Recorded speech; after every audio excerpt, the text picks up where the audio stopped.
2. Tengo un'altra piccola idea. Il primo ricordo di Tengo risaliva a quando aveva 1 anno e mezzo.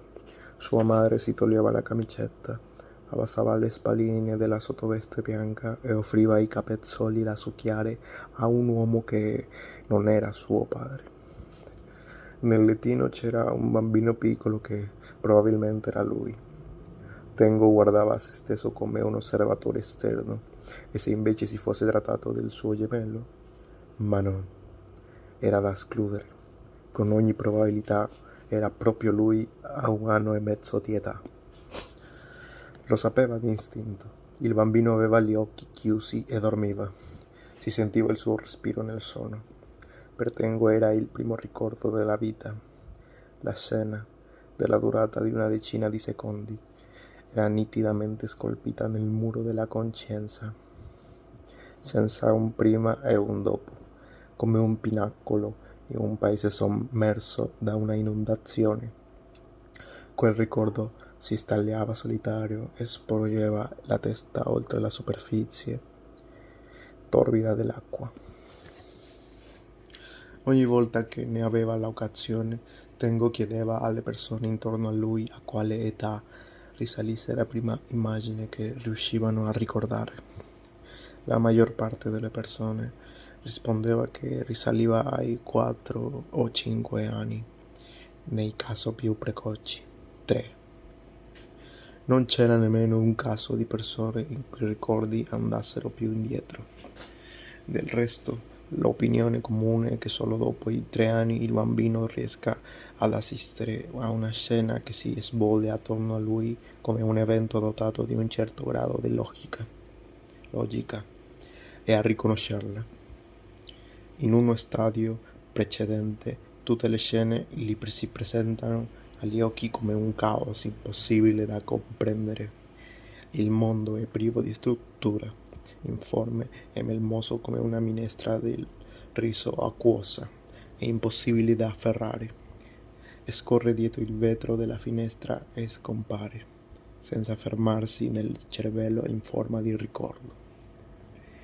Naturalmente un bambino di 1 anno e mezzo non può giudicare il significato di una situazione nella quale un uomo che non è il suo padre succhia i capezzoli della madre.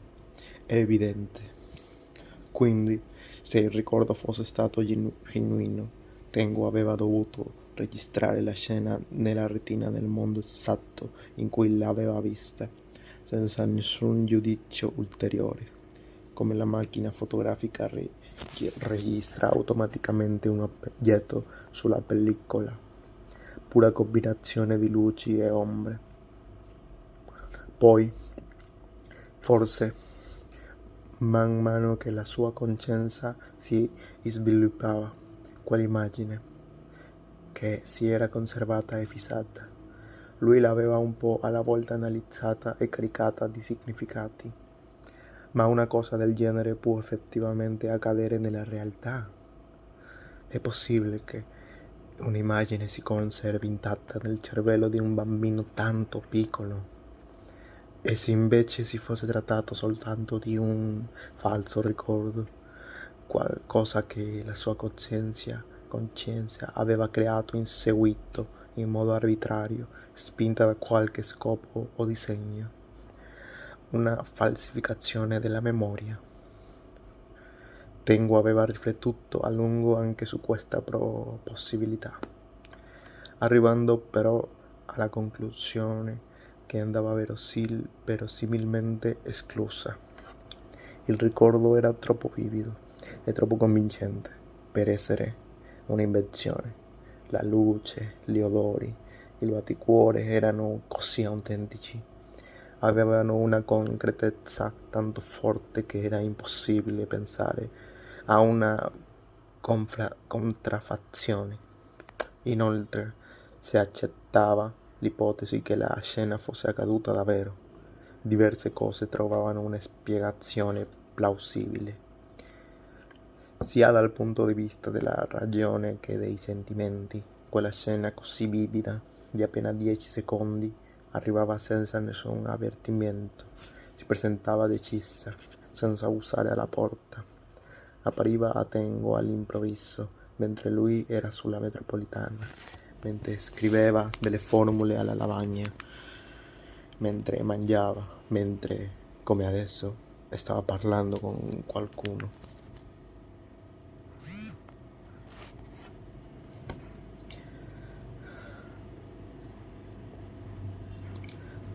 Avanzava inesorabile, simile a uno tsunami silenzioso. Quando se ne accorgeva, ce l'aveva già davanti e si sentiva gli arti paralizzati.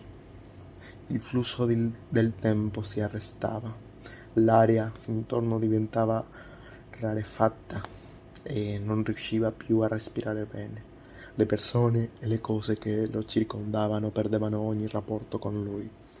Quel muro liquido inghiottiva progressivamente tutto il suo corpo, sebbene avesse la sensazione che il mondo si stesse oscurando e chiudendo. La sua coscienza non si indeboliva.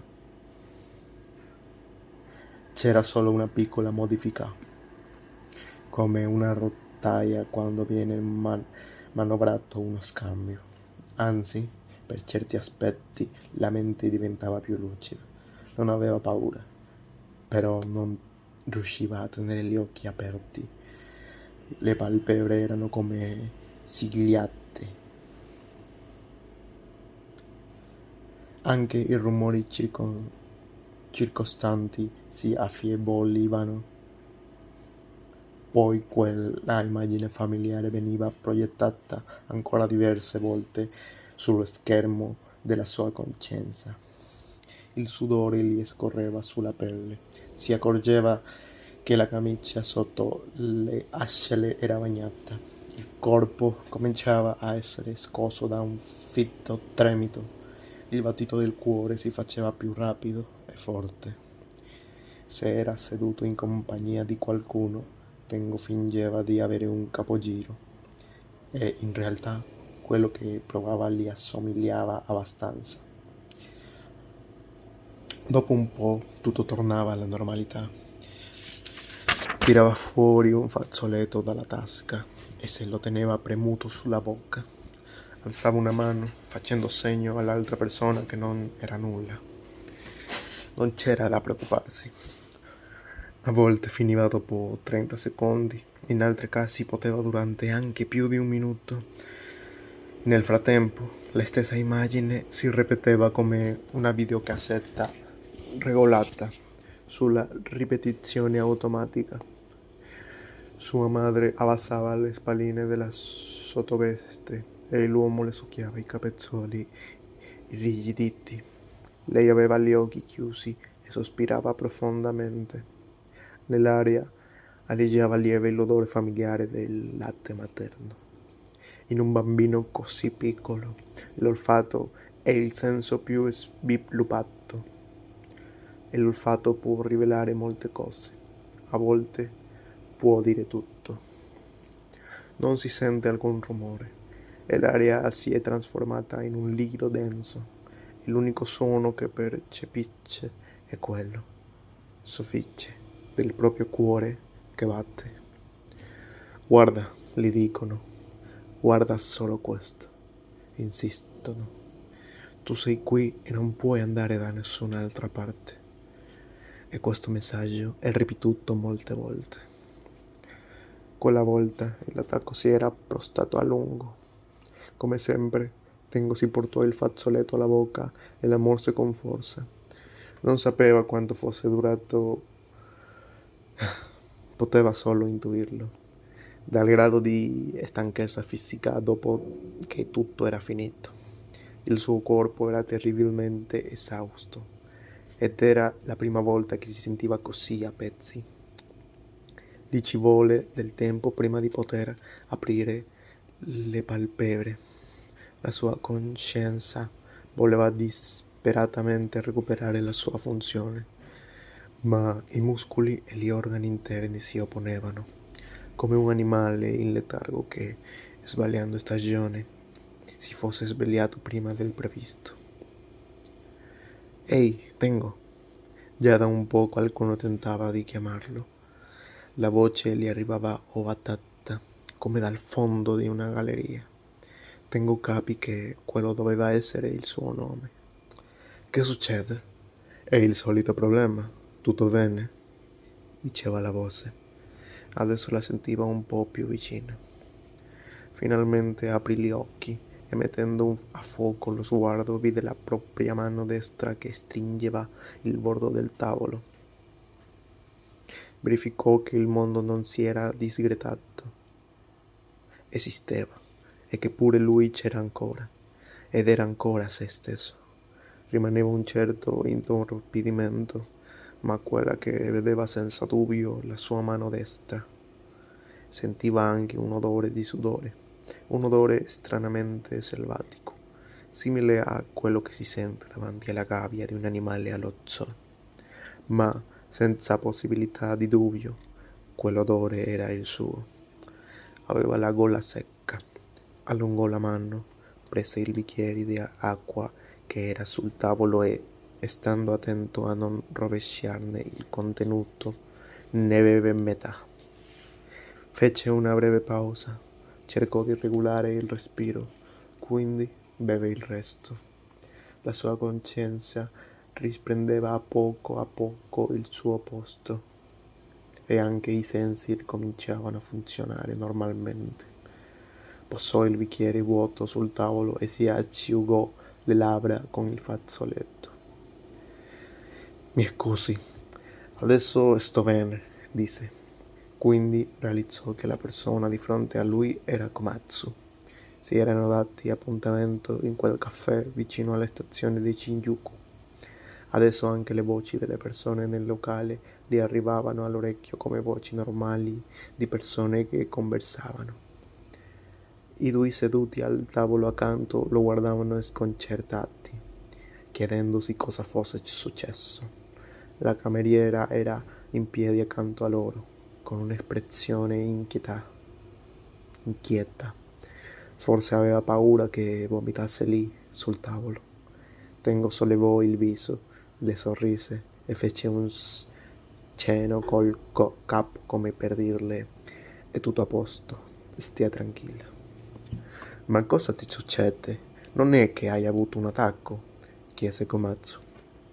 Non è niente grave, una sorta di giramento di testa, solo più forte, disse Tengo. La voce non gli sembrava ancora la sua, ma cominciava a assomigliarle. Certo, se ti capitasse mentre stai guidando la macchina, potrebbe essere pericoloso, disse Komatsu, guardando Tengo negli occhi. Non guido. Fai bene. Un mio conoscente, che soffre di allergia al polline del cedro, ha avuto un attacco di starnuti così violento che è andato a sbattere con l'auto contro un palo della luce. E nel tuo caso la crisi va ben oltre gli starnuti. La prima volta sono rimasto davvero scioccato. Ora che lo vedo per la seconda volta, comincio a farci l'abitudine. Mi dispiace. Tengo afferrò la tazza di caffè e ne beve un sorso. Nessun sapore. Senti solo un liquido tiepido che gli scorreva in gola. Faccio portare ancora nell'acqua, chiese Komatsu. Tengo scosse la testa. No, adesso sto bene. È passato. Komatsu tirò fuori dalla tasca della giacca un pacchetto di Marlboro. Si mise una sigaretta fra le labbra e le accese con i fiammiferi del locale. Poi lanciò una rapida occhiata all'orologio. Allora, di cosa stavamo parlando? Chiese Tengo. Era tempo di tornare alla normalità e in fretta. Allora, vediamo cosa stavamo dicendo, disse Komatsu, lo sguardo nel vuoto, riflettendo per qualche istante. O forse faceva solo finta di riflettere. Difficile, pretengo, esserne sicuro. Nei gesti e nel modo di parlare di Komatsu c'era un elemento non trascurabile di recitazione. Ah, sì, ecco. stavamo giusto parlando di quella ragazza che si chiama Fukaeri e della crisalide di aria. Tengo a noi, sì, la questione di Fukaeri e della crisalida di aria. Ne stava parlando con Komatsu quando era sopraggiunto l'attacco e il discorso si era interrotto. Tiro fuori dalla borsa un pacco di fogli, la copia del manoscritto, e lo mise sul tavolo. Quindi vi posò sopra la mano, quasi a verificarne la consistenza. Come le ho accennato brevemente al telefono, il pregio maggiore è che la crisalida di aria non tenta di copiare nessuno, cosa rarissima per l'opera di un esordente. È completamente priva di quella tendenza, tipica dei nuovi scrittori, a mettersi nella scia di qualcun altro, disse Tengo, scegliendo con cura le parole. Lo stile, certamente, è grezzo, e anche la scelta delle parole è infantile. A giudicare dal titolo, l'autrice confonde crisalide con bozzolo. Volendo, si potrebbero elencare molti altri difetti, ma se non altro in questa storia c'è qualcosa capace di coinvolgere il lettore. Sebbene la trama sia nell'insieme fantastica, la descrizione dei dettagli eccellente. Non so se parole come originalità e necessità siano appropriate. Qualcuno potrebbe obiettare che non arriviamo a questo livello, e magari avrebbe anche ragione. Ma quando, superando un po' di difficoltà, si finisce di leggere, l'effetto è sconvolgente, anche se lascia una strana sensazione, difficile da spiegare o addirittura sgradevole. Komatsu guardò il viso di Tengo in silenzio. Era un modo per chiedere ulteriori spiegazioni. Tengo continuò. Non volevo che a causa di uno stile immaturo questo testo venisse escluso dalla selezione troppo in fretta. Negli ultimi anni, per lavoro, ho letto una montagna di manoscritti candidati al premio. Più che letto, gli ho dato una rapida scorsa. C'erano cose scritte abbastanza bene e altre del tutto insalvabili, naturalmente, con una predominanza schiacciante delle seconde. Ma pur avendo passato in rassegna un numero così elevato di opere, è stato solo leggendo la crisalide di aria che ho provato per la prima volta una sorta di reazione. Ed è stata anche la prima volta che, dopo aver finito, ho provato il desiderio di rileggere tutto dall'inizio. Fece Komatsu. Poi, con l'aria di chi non prova nessun interesse, espirò il fumo della sigaretta e strinse la bocca. Tuttavia, siccome Tengo lo conosceva da tempo, non si lasciò ingannare da quell'espressione. A volte quell'uomo assumeva atteggiamenti che non rispecchiavano affatto il suo vero sentire e che addirittura ne erano l'esatto contrario. Quindi aspettò pazientemente che l'altro continuasse. Anche io l'ho letto, disse Komatsu, dopo qualche istante di silenzio. In seguito alla tua telefonata l'ho letto subito. Però è scritto spaventosamente male. L'uso della preposizione è tutto sbagliato e ci sono addirittura delle parti in cui non si capisce cosa voglia dire. Prima di scrivere un romanzo, l'autrice dovrebbe rimedersi a studiare la sintassi, partendo dalle basi. Però l'ha letto fino alla fine, o sbaglio? Komatsu fece un sorriso che sembrava essere stato tirato fuori dal fondo di un cassetto che si apre di rado. Beh, questo è vero. Hai indovinato. L'ho letto fino alla fine.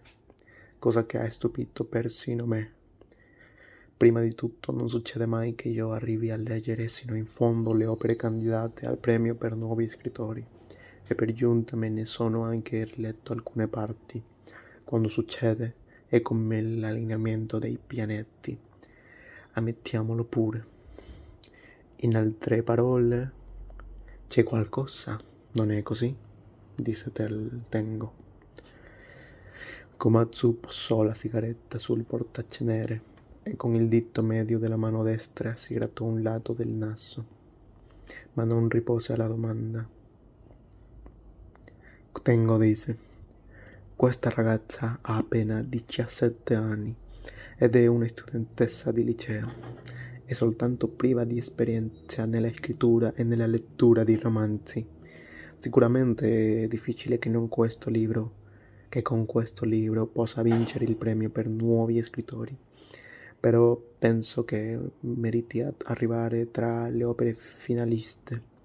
Se lei vuole, potrà aiutarla a ottenere questo risultato, e se ci riesce, preparerà la strada al suo prossimo libro. Gemette di nuovo Komatsu e sbadigliò con aria annoiata. Poi beve un sorso di acqua. Ascolta, Tengo, rifletti bene. Proviamo a fare arrivare un romanzo scritto in modo così rozzo fra le opere finaliste. Ai professoroni della giuria verrà un accidente. Potrebbero anche arrabbiarsi, ma soprattutto non arriveranno nemmeno a leggerlo fino in fondo. Tutti e 4 sono scrittori ancora molto attivi e pieni di impegni. Leggeranno in fretta le prime 2 pagine e lo getteranno via senza neppure pensarci, dicendo che il livello è quello dei temi delle elementari. Per quanto io possa sfoderare la mia eloquenza, supplicarli dicendo che siamo in presenza di una pietra che lucidata diventerà un diamante, chi crede mi darà ascolto.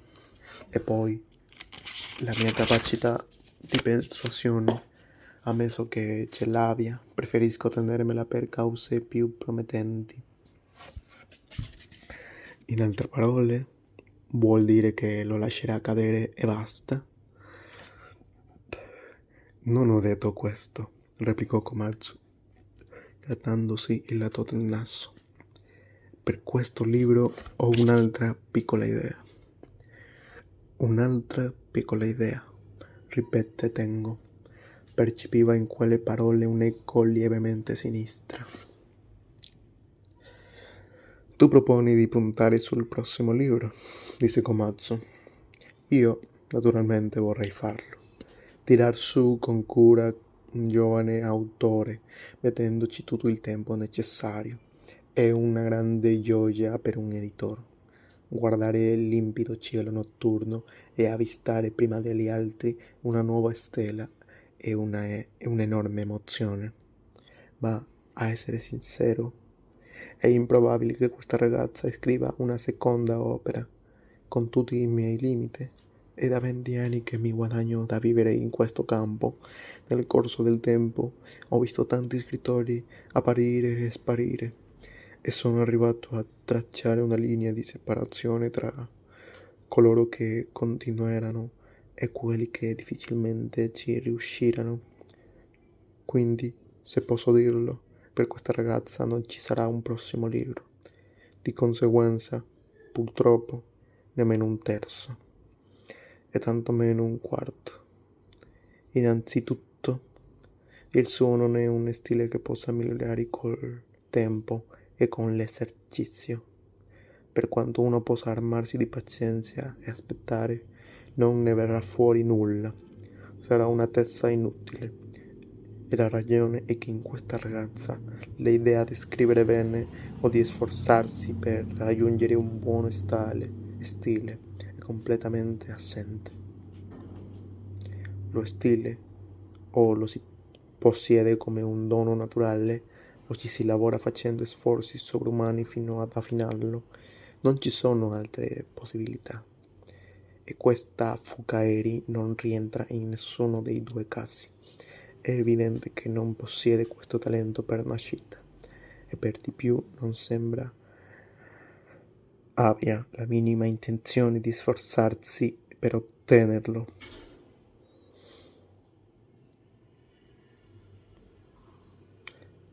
Il perché non lo so, ma non ha proprio alcun interesse per ciò che si chiama stile.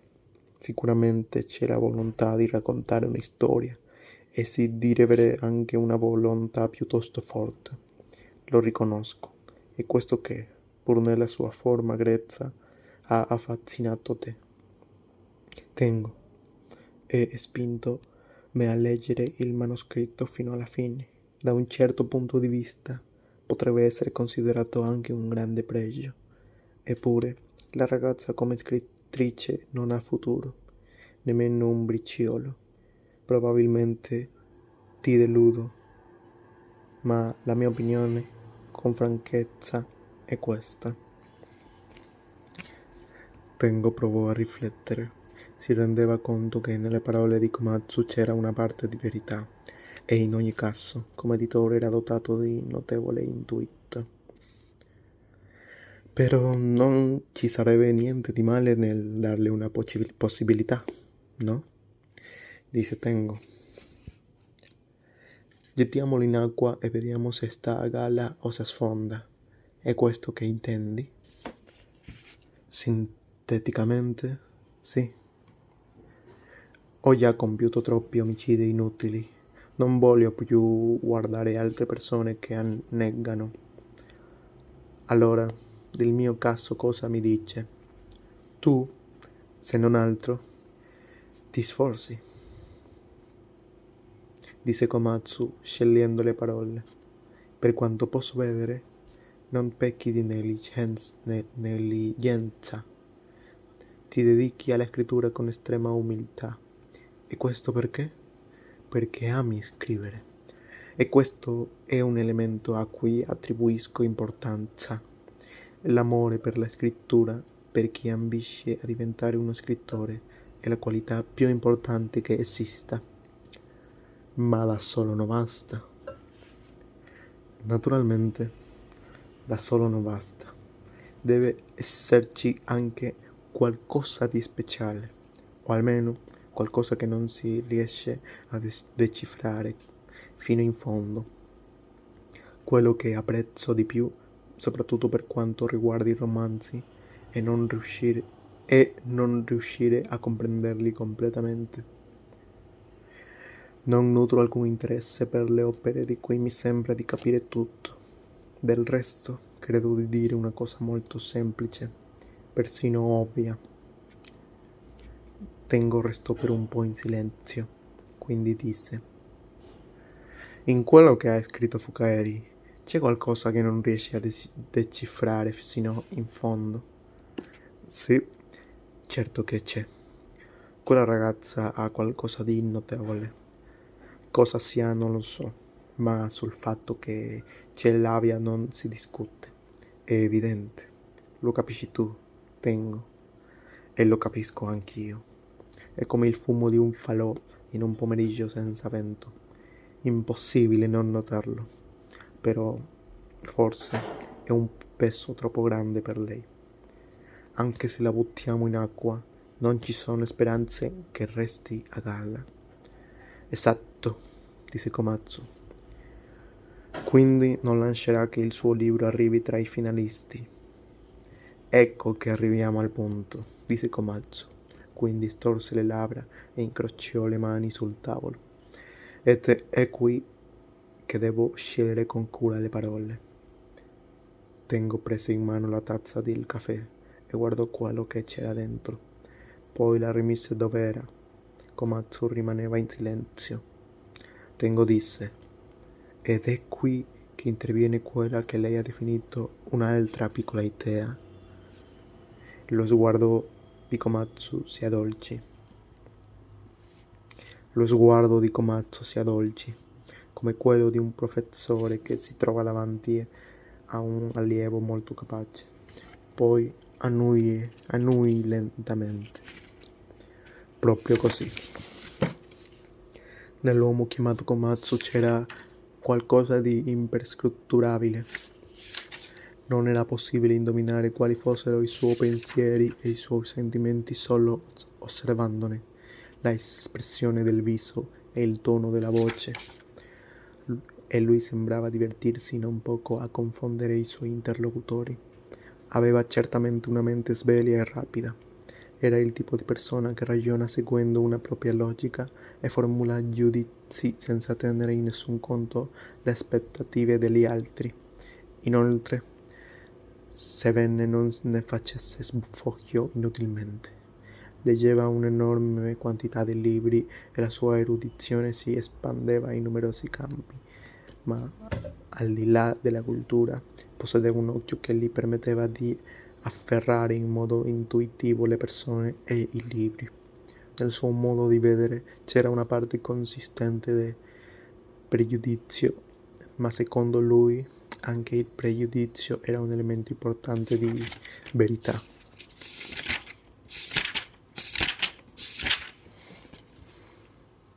In fondo non era un uomo che parlasse molto e non gli piaceva aggiungere troppe spiegazioni alle cose, ma quando era necessario sapeva motivare il proprio parere in modo logico e brillante. Se ne aveva voglia, poteva diventare anche estremamente caustico. Mirava il punto più debole dell'interlocutore e in un istante, con poche parole, era capace di inchiodarlo, sia per quanto riguardava le persone che i libri. Aveva gusti molto decisi e le persone e i libri che rifiutava erano di gran lunga più numerosi di quelli che accettava. Quindi, come è ovvio, anche coloro che non avevano simpatia per lui erano di gran lunga più numerosi di quelli che lo apprezzavano. Ma anche questa era una cosa voluta. A Tengo sembrava che Komatsu amasse la propria indipendenza e che anzi essere tenuto a distanza, se non palesemente odiato dagli altri, lo rallegrasse molto che l'acutezza spirituale non potesse nascere da un ambiente protetto e confortevole. Era un suo credo. Komatsu aveva 45 anni, 16 più di Tengo. Aveva sempre lavorato nelle redazioni di riviste culturali e nel mondo dell'editoria. Grazie alle sue notevoli capacità era un personaggio di fama, ma nessuno sapeva niente della sua vita privata. Anche se aveva numerose frequentazioni di lavoro, non faceva mai accenni che riguardassero la sua sfera personale. Tengo non aveva la minima idea di dove fosse nato, cresciuto e dove abitasse in quel momento. Anche se capitava che parlassero a lungo, questi argomenti non venivano mai sfiorati. Le persone erano sconcertate dal fatto che uno come lui, così scostante, poco amichevole e sempre getta di manoscritti,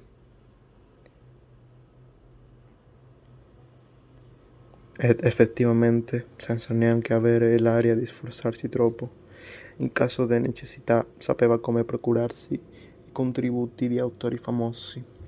Era capitato spesso che le riviste acquisissero una forma soddisfacente grazie a lui.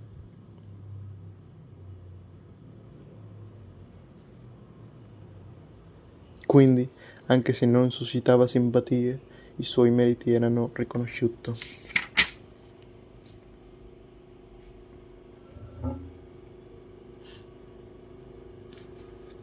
Komatsu, inoltre, aveva voluto sapere che tipo di persona fosse Tengo, che educazione avesse ricevuto e quale fosse la sua occupazione.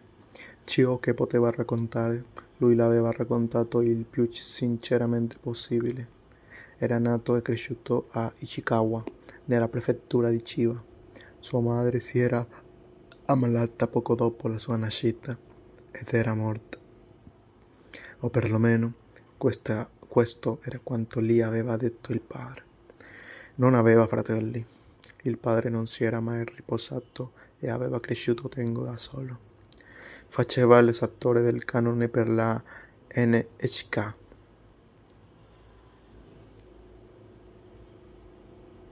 Ammalato di Alzheimer, era ricoverato in una casa di cura a sud della penisola di Bosso. Tengo si era laureato dell'Università di Tsukuba nel dipartimento che aveva lo strano nome di Primo Dipartimento di Studi Specialistici in Scienze e Matematica, e adesso scriveva romanzi e contemporaneamente insegnava matematica in una scuola preparatoria a Yoyogi. Dopo la laurea avrebbe potuto insegnare senza problemi matematica presso il liceo provinciale del suo paese, ma aveva preferito scegliere la scuola preparatoria, in cui orari gli permettevano di essere relativamente più libero. Viveva da solo in un piccolo appartamento di Koenji. Lui stesso non sapeva se la sua vera aspirazione fosse quella di diventare un scrittore di professione. Non era sicuro nemmeno di avere talento come autore di romanzi. Di una sola cosa era certo, per lui, e cioè che non sopportava di stare un solo giorno senza scrivere. Per lui era come respirare. Komatsu ascoltò con attenzione il suo discorso, senza fare particolari commenti. Non capiva perché, ma aveva la sensazione che Komatsu avesse simpatia nei suoi confronti. Tengo aveva un fisico imponente. Dalle medie all'università era stato uno dei migliori allievi della squadra di judo. E gli occhi di un contadino che si alza presto la mattina.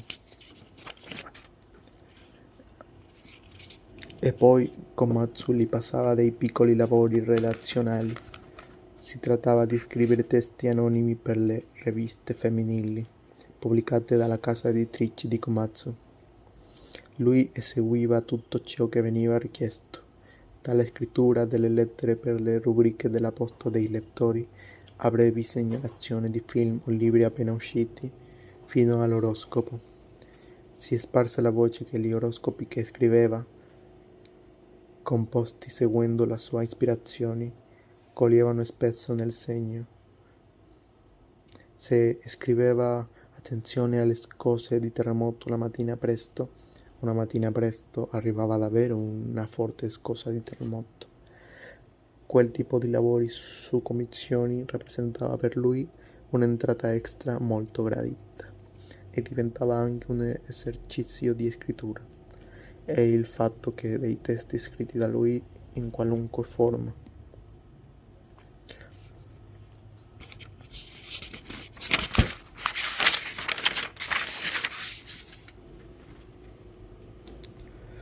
organizzando bene il suo programma di lezioni, poteva restare a casa 4 giorni alla settimana a fare ciò che gli piaceva. Da 7 anni insegnava alla stessa scuola preparatoria e godeva di un'ottima reputazione tra gli studenti. Insegnava in modo chiaro, senza giri di parole. Era sempre in grado di rispondere prontamente a qualsiasi domanda. Tengo scoprì, con grande sorpresa, di avere notevoli capacità oratorie. Era bravo a spiegare. Aveva una voce forte e sonora e riusciva persino a suscitare l'entusiasmo del pubblico con delle battute efficaci. Prima di fare l'insegnante era sempre stato convinto di non saper parlare. Ancora adesso, se si trovava a conversare a tu per tu con qualcuno, capitava che per il nervosismo gli mancassero le parole. Se si trovava in un piccolo gruppo, si limitava solo ad ascoltare. Ma quando saliva in cattedra e aveva davanti a sé un gran numero di persone sconosciute, la sua mente acquistava chiarezza e lucidità e poteva parlare a lungo, senza la minima difficoltà. La mente umana è un misterio, si ritrovava a pensare ogni volta. Nei giorni in cui era a casa, si svegliava la mattina presto e scriveva quasi fino a sera, con una penna stilografica Montblanc dall'inchiostro blu e fogli da 400 caratteri ognuno. Gli bastava per sentirsi soddisfatto.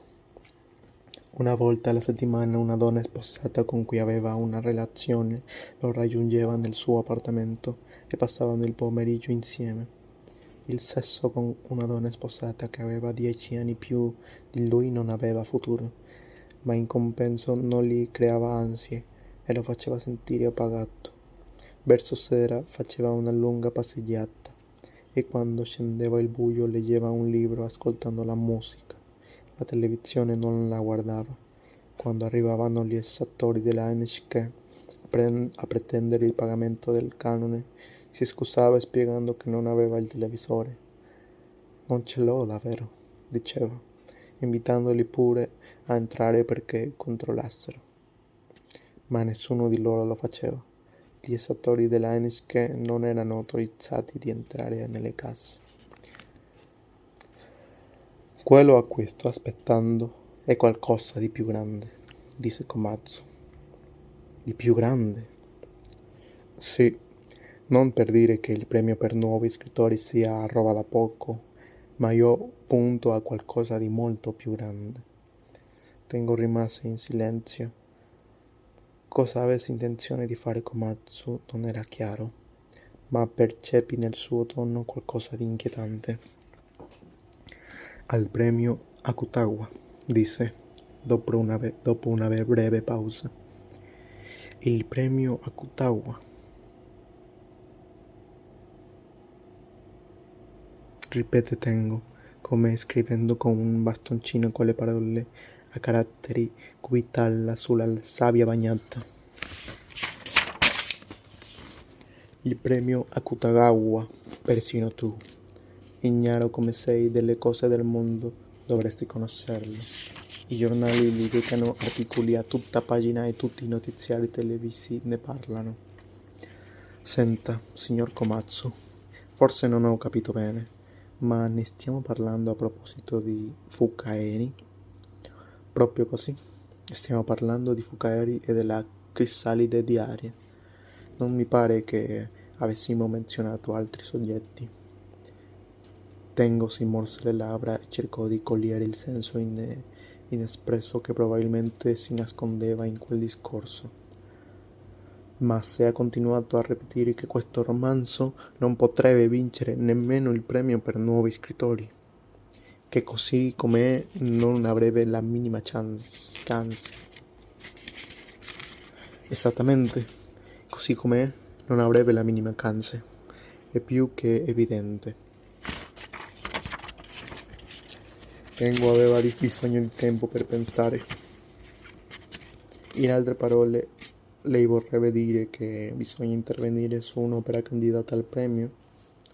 Non c'è altro modo. Ci sono molti esempi di opere promettenti che sono state completamente riscritte su consiglio degli editori, solo che questa volta a farlo non sarà l'autore stesso, ma qualcun altro. Qualcun altro, chiese Tengo, ma prima di formulare la domanda aveva già indovinato la risposta.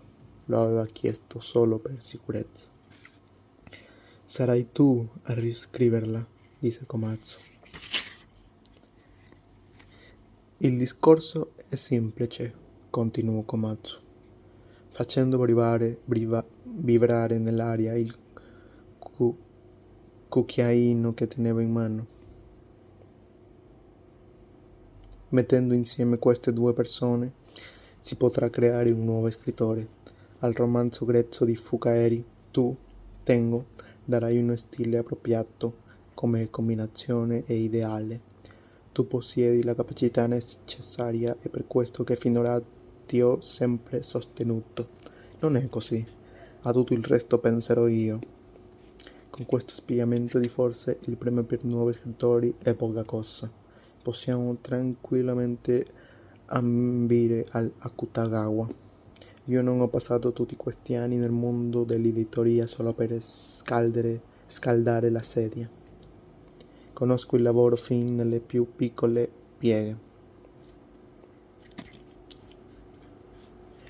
E se dovesse vincere il premio Akutagawa, cosa succederà dopo? Chiese Tengo, quando si fu un po' ripreso. Se dovesse vincere l'Akutagawa, non si parlerà di altro. La maggior parte delle persone è incapace di giudicare il valore dei libri, però nessuno vuole rimanere fuori dalla corrente che muove il mondo. Quindi se un libro vince il premio, la gente lo compra e se lo legge.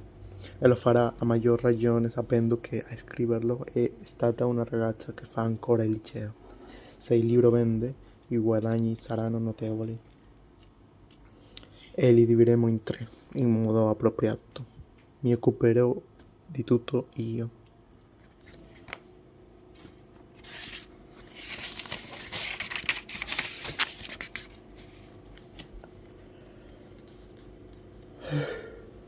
A Tengo non sembrava particolarmente divertente. Lui gli ambienti letterari non li aveva nemmeno visti. Inoltre, scoprire che un uomo della intelligenza di Komatsu potesse esporsi a un rischio così grave partendo da una motivazione tanto infantile lo aveva lasciato per un attimo senza parole. Devo dire che il suo piano, signor Komatsu, a me suona come una specie di frode. Le opere che nascono da una collaborazione fra autori non sono rare, disse Komatsu, aggrottando la fronte. La metà dei manga che escono appuntate sulle riviste nasce così. Le persone dello staff tirano fuori delle idee, creano un'istoria, il fumettista fa i primi schizzi, gli assistenti completano i dettagli e colorano. Si lavora come in una fabbrica dove si costruiscono spelli. E anche nel mondo della narrativa ci sono esempi simili. Tengo riflette su quanto aveva detto Komatsu, poi scelse con cura le parole. I problemi sono due, potrebbero essersene molti di più, ma per adesso comincio col dirne due. Il primo è se Fokaeri, che è l'autrice del romanzo, acconsentirà a farlo riscrivere da un altro. Se dirà di no, naturalmente il discorso si fermerà qui. Il secondo problema è, ammesso che la ragazza accetti la proposta, io sarò veramente in grado di riscrivere il romanzo in modo efficace. Un lavoro a più mani è una faccenda molto delicata e ho seri dubbi che possa andare così facilmente come pensa lei, signor Komatsu. Sarai perfettamente in grado di farlo, Tengo, rispose con prontezza Komatsu, come se già avesse previsto quella obiezione. Non ho il minimo dubbio. Questo quando ho letto La crisalide d'aria per la prima volta, il pensiero che subito ha attraversato la mia mente è stato: questo romanzo dovrebbe essere riscritto da Tengo, perché è proprio adatto a essere riscritto da te. Sembra quasi che aspetti te per trovare la sua forma definitiva. Non lo pensi anche tu? Non è necessario avere fretta, continuò Komatsu, con voce tranquilla. La questione è importante. Ci puoi riflettere con calma 2 o 3 giorni, rileggi la crisalida diaria e poi ti chiedo di pensare bene alla mia proposta. Ah, a proposito, ti do anche questo. Komatsu tirò fuori dalla tasca della giacca una busta beige alla porse da Tengo. La busta conteneva 2 foto a colori di formato standard. Erano le foto di una ragazza. La prima era un ritratto a mezzo busto. Nella seconda era una figura intera. Le foto sembravano essere state scattate nello stesso momento. La ragazza era in piedi davanti a una scala, una grande scala di pietra. Aveva lineamenti classici, belli e lunghi capelli lisci. Una camicetta bianca era di corporatura minuta, snella. Le labbra si sforzavano di sorridere, ma gli occhi opponevano resistenza. Aveva uno sguardo molto molto serio. Uno sguardo che cercava qualcosa. Tengo osservò le 2 foto alternandole. Non sapeva perché, ma mentre le guardava si ricordò di se stesso a quell'età. e provò una impercettibile stretta al cuore. Komatsu disse: "E Fukaeri, piuttosto bella, non trovi? Guarda che eleganza naturale. 17 anni, perfetta.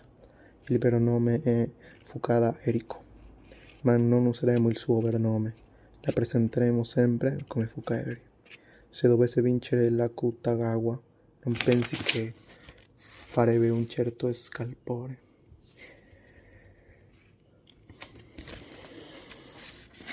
"È meglio che le tenga tu. Potrebbero servirti", disse Komatsu.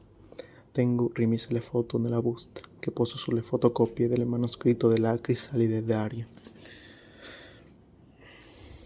"Signor Komatsu, di editoria so poco o nulla, ma provando a ragionare anche solo sulla base del senso comune, trovo questo piano estremamente pericoloso.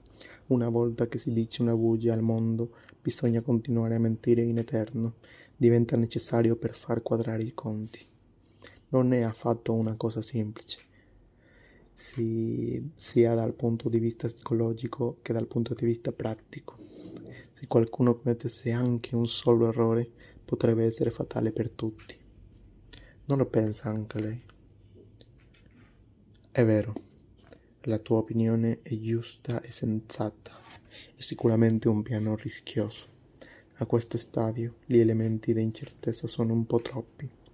Non si può prevedere cosa accadrà. Non è escluso che si possa fallire e che ognuno di noi si ritrovi in una situazione spiacevole. Lo so bene, però tengo, anche dopo averci riflettuto, il mio istinto mi dice: vai avanti, perché un'occasione come questa si presenta una sola volta. Non mi era mai capitata prima e probabilmente non mi capiterà più. Forse è una paragone con un gioco di azzardo e improprio, ma è come avere una mano completa e anche un bel po' di fichas. Ci sono diverse condizioni favorevoli se perdo un'occasione del genere. In futuro la rimpiangerò."